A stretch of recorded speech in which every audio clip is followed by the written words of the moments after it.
Recognize the gentleman from California, Mr. Issa. I want to thank you all for being here, and I want to thank you for your service. And as I said to most of you, two of you, beforehand, this committee is not questioning your honesty and your effort to live under the trust agreement you've been given, which, Mr. Feldberg, you made very clear. You didn't draw it up. This is sort of the job you got hired for, and the conditions of the job were already set. And I think it's important that the public understand that if there were mistakes made or if we are sending you in the wrong direction, it is not because you made that determination. And since your contract was signed, the trust was created on the 16th of January, then the previous president was still in place and the previous Secretary of the Treasury was still in place. So we'll accept for a moment that this is a two-administration decision. I'm going to go to Mr. Verrett first, and specifically about the new administration. President Obama has said that he believes that we should, actually have the Iraq and Afghan wars on the books. He thinks that that should be part of the national debt. The various TARP injections, and particularly the guarantees totaling trillions of dollars, what would be the effect if should we put those onto the national debt since they are obligations of the Federal Government, and what would be the effect?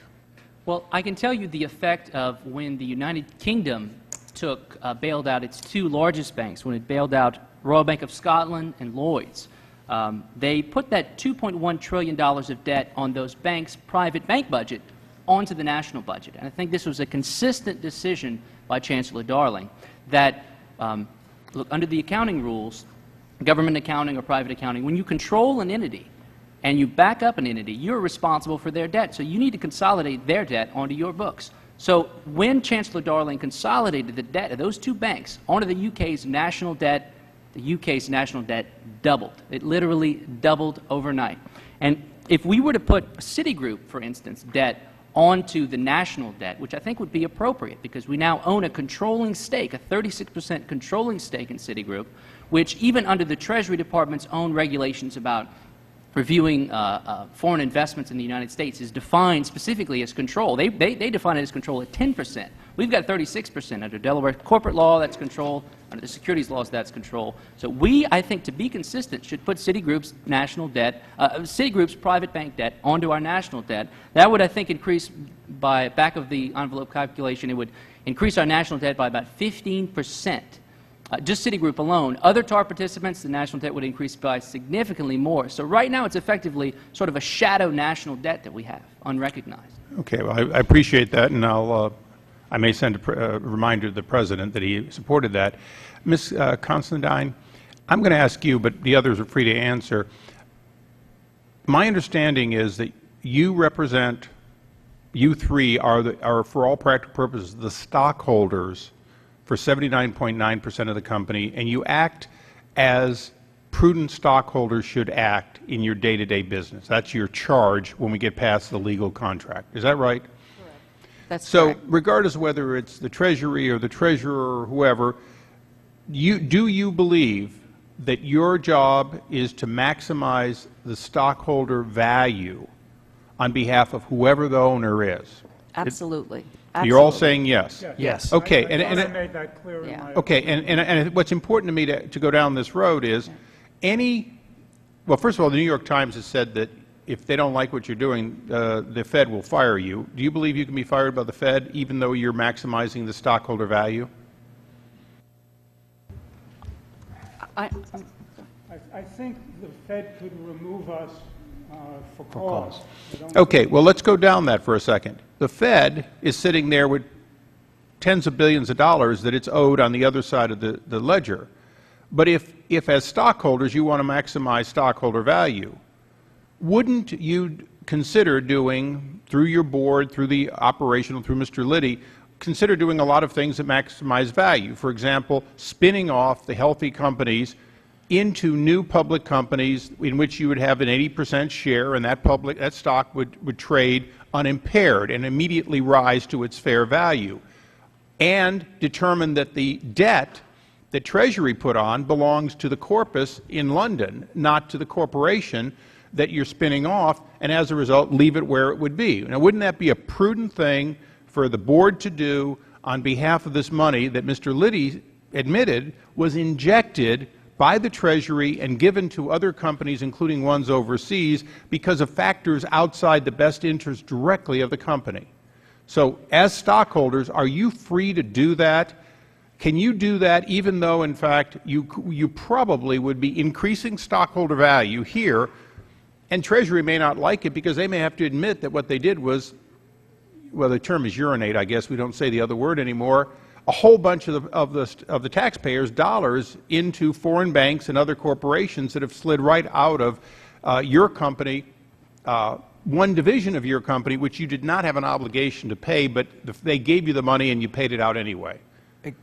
Complex question, yes. Yeah, Congressman Issa, if I could answer that question. I think that you just articulated the primary reason that there is a trust, because the Treasury and the Federal Reserve Bank of New York couldn't be effectively they couldn't be both fiduciaries. Lender, regulator, and equity holder. And so the very thing that you're talking about, which is a lender wanting the company to take an act which is not in the best interest of the shareholders, especially to the extent that that act required a shareholder vote, is exactly why the three of us are sitting here in front of you today, and our responsibility would be to act in the long-term best interest of the shareholders. Okay, Ms. Constantine, I'll let you all answer if the Chairman will indulge me, but the other two parts of the question were, are those other acts which would maximize the value, which are available to you today, at your disposal, and would all of those acts be outside what you could be fired for, since they may very much leave this corpus with a negative balance while in fact maximizing stockholder value? They would be outside of what we would be fired for. So you could do that if it's determined to maximize the value for the company, well, as stockholders, and working with your board. I think there's two issues. Number one, the cause for which we could be fired, and number two, what is the roles, responsibilities, and limitations of the trust. And I think it's something that we'd have to think about, and as we said, this is uncharted waters, because we need to respect corporate governance. We need to respect the role of the board of directors, who are duly elected by the shareholders. But that's the balance that we have here. You've got the debt holders on one side, the equity holders on the other, maximizing long-term value versus trying to get repaid for loans that have been made. And that's why I think this trust is such a unique instrument, but is probably perfectly tailored to the situation in which we found ourselves. Yeah, and Mr. Verrett wanted answers briefly. I just want to briefly add, just to cite to Section 2.04D, if that's useful to the discussion. It says clearly here that in exercising their discretion with respect to the trust, the trustees are advised that it is the Federal Reserve Bank of New York's view that, quote, the company being managed in a manner that will not disrupt financial market conditions is consistent with maximizing the value of the stock, even though maybe technically that might not be the case. So it seems like they are afforded the discretion, at least as I read the trust, to do things consistent with helping general market conditions, even though it might not maximize the value of the stock. I believe that clause was put in by the Federal Reserve to express their desire that that issue be considered in the course of the trustees' deliberations. It was explicitly done in a way that it does not direct the trustees to do anything. So none of you feel bound by that provision if, in fact, you have to choose between stockholder value and, quote, disruption of some market? We feel bound to consider that, but we don't feel bound to follow that, no. Thank you, Mr. Chairman. Right. Thank you very much.